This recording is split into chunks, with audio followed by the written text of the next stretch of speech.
En 1978, je me trouvais sur un terrain de football américain dans un stade contenant 65 000 personnes. Devant moi se tenaient quelques adversaires à la carrure massive qui avaient l'air de vouloir m'arracher la tête.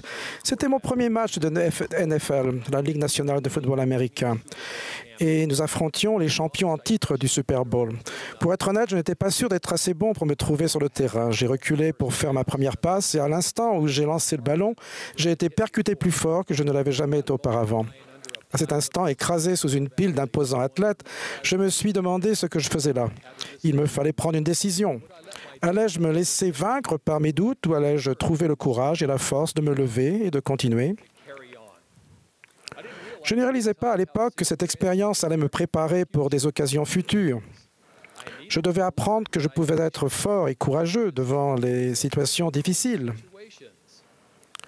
Un match de football n'est pas aussi important que les difficultés auxquelles vous ferez face. Dans la plupart des cas, vous n'aurez pas les yeux de milliers de spectateurs braqués sur vous. Mais vos décisions empreintes de vaillance auront une portée éternelle. Nous ne nous sentons peut-être pas toujours à la hauteur. Mais notre Père Céleste nous voit comme de courageux bâtisseurs de son royaume. C'est pour cela qu'il nous a envoyés ici en cette période si déterminante de l'histoire du monde. Et c'est à notre tour.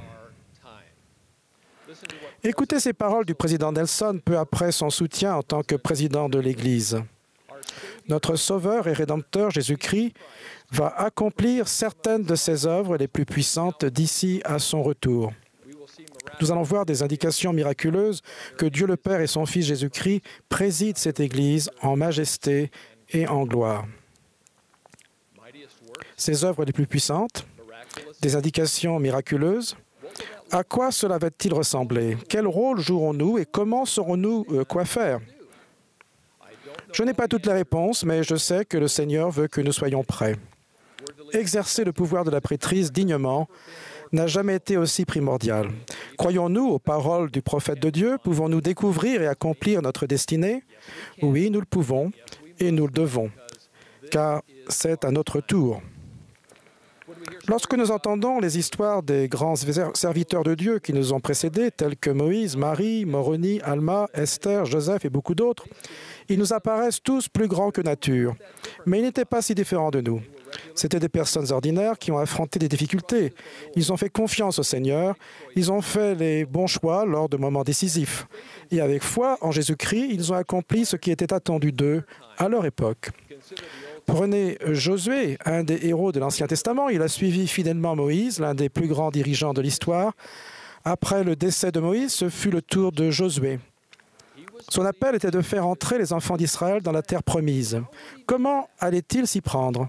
Josué était né et avait vécu en tant qu'esclave en Égypte. Il n'avait pas de manuel ou de vidéo de formation pour le guider. Il n'avait même pas de smartphone. Mais il avait cette promesse du Seigneur.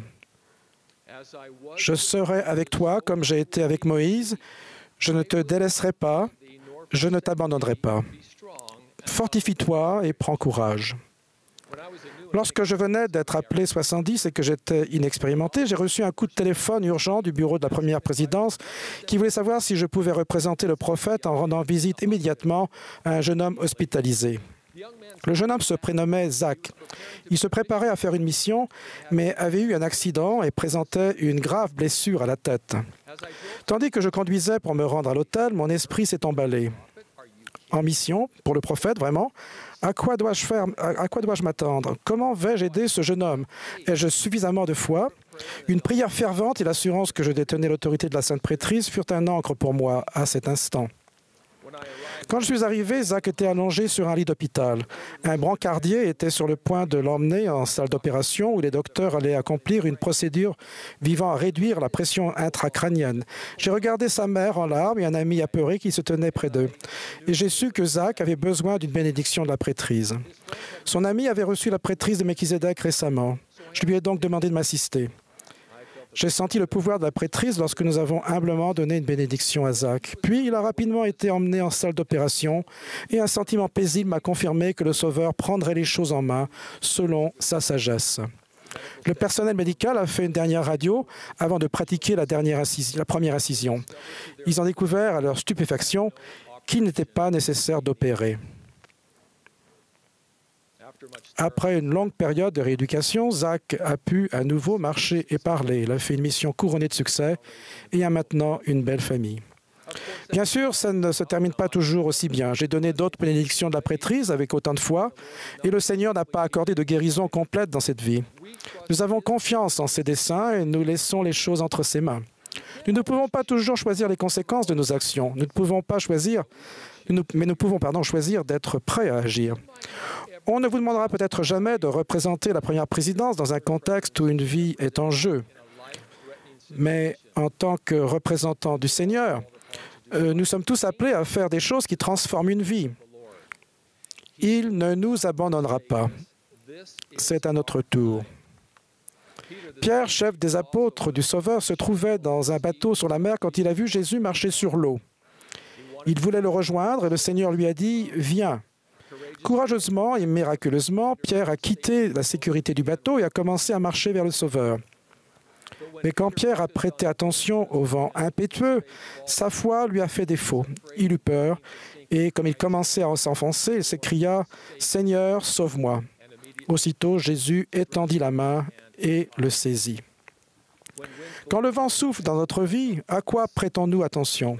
Souvenez-vous, il y a toujours une source sûre de force et de courage. Jésus étend les bras vers nous, tout comme il l'avait fait pour Pierre, si nous tendons les bras pour attraper les siens. Il nous portera secours avec amour. Nous lui appartenons. Il a dit « Ne crains rien, car je te rachète, je t'appelle par ton nom, tu es à moi. » Tandis que le choix est à nous. Tandis qu'il s'approchait de la fin de sa vie, Josué a supplié son peuple, « Choisissez aujourd'hui qui vous voulez servir. Moi et ma maison, nous servirons l'Éternel. » Grâce au choix qu'il a fait pour servir le Seigneur, Josué est devenu un grand dirigeant de son temps. Mes chers amis, c'est à notre tour. Nos choix vont déterminer notre destinée. Quand j'étais évêque, nous avions une devise dans notre paroisse. « Les bons choix mènent au bonheur, éternellement. » Lorsqu'ils me croisaient dans le couloir, les jeunes me disaient « Frère Nielsen, je fais de bons choix. » C'est le rêve de tout évêque. Que veut-on dire par « bon choix » ? Un homme a demandé un jour à Jésus « Quel est le plus grand commandement de la loi ?» Il a répondu « Tu aimeras le Seigneur ton Dieu de tout ton cœur, de toute ton âme et de toute ta pensée. » C'est le premier et le plus grand commandement. Et voici le second qui lui est semblable. Tu aimeras ton prochain comme toi-même. Je ne sais pas ce que vous en pensez, mais quand je lis ces deux grands commandements, j'en détecte un troisième qui est sous-entendu. S'aimer soi-même. Avez-vous déjà considéré que s'aimer soi-même est un commandement? Peut-on vraiment aimer Dieu et ses enfants si nous ne nous aimons pas nous-mêmes? Un dirigeant plein de sagesse a récemment donné des conseils à un homme qui essayait de surmonter des années de choix destructeurs. L'homme éprouvait de la honte et ne pensait pas mériter l'amour de qui que ce soit. Son dirigeant lui a dit « Le Seigneur vous connaît, il vous aime. Il est très content de vous et des efforts que vous faites. » Puis il a ajouté « Il vous faut accepter le commandement de vous aimer vous-même afin de pouvoir ressentir l'amour de Dieu et aimer votre prochain. » Lorsque ce frère a entendu ce conseil, la vie lui a paru sous un jour nouveau. Il a dit plus tard, « J'ai passé ma vie à chercher la paix et l'acceptation. Je les ai cherchés dans bien de mauvais endroits. Je ne peux trouver le réconfort que dans l'amour de notre Père céleste du Sauveur. Je sais qu'ils veulent que je m'aime. C'est là le seul moyen pour moi de ressentir leur amour. » Notre Père céleste veut que nous nous aimions, pas pour devenir orgueilleux ou égocentriques, mais de façon à nous voir comme lui nous voit, en tant que ses enfants bien-aimés. Quand cette vérité s'enracine profondément dans notre cœur, notre amour pour Dieu grandit. Quand nous nous voyons avec un respect sincère, nos cœurs sont disposés à traiter autrui de cette même façon. Plus nous prenons conscience de notre valeur divine, plus nous comprenons cette vérité divine. Dieu nous a envoyés ici et maintenant, à cette époque décisive, pour que nous fassions le plus grand bien possible avec les talents et les dons qui sont les nôtres. C'est à notre tour. Joseph Smith a enseigné que tous les prophètes, à toutes les époques, ont attendu avec impatience et allégresse les jours dans lesquels nous vivons. Ils ont chanté, écrit et prophétisé sur notre temps. Nous sommes le peuple que Dieu a choisi pour accomplir la gloire des derniers jours. Lorsque vous faites face aux difficultés quotidiennes, rappelez-vous les paroles rassurantes de Jeffrey Holland. Nous avons une grande responsabilité, mais ce sera une expérience glorieuse et réussie. La victoire de cette lutte finale a déjà été déclarée. La victoire est déjà dans les annales, ces annales, les Écritures. En ce jour de Pâques, je vous invite et que nous reconnaissions notre rôle individuel, alors que nous nous préparons au jour glorieux où le Seigneur reviendra. Le Seigneur nous aime plus que nous ne pouvons l'imaginer et il répondra à nos prières. Et que ce soit sur un terrain de football, dans une chambre d'hôpital ou n'importe quel autre lieu, nous pouvons jouer un rôle important dans ces événements remarquables, parce que c'est notre tour. Au nom de Jésus-Christ. Amen.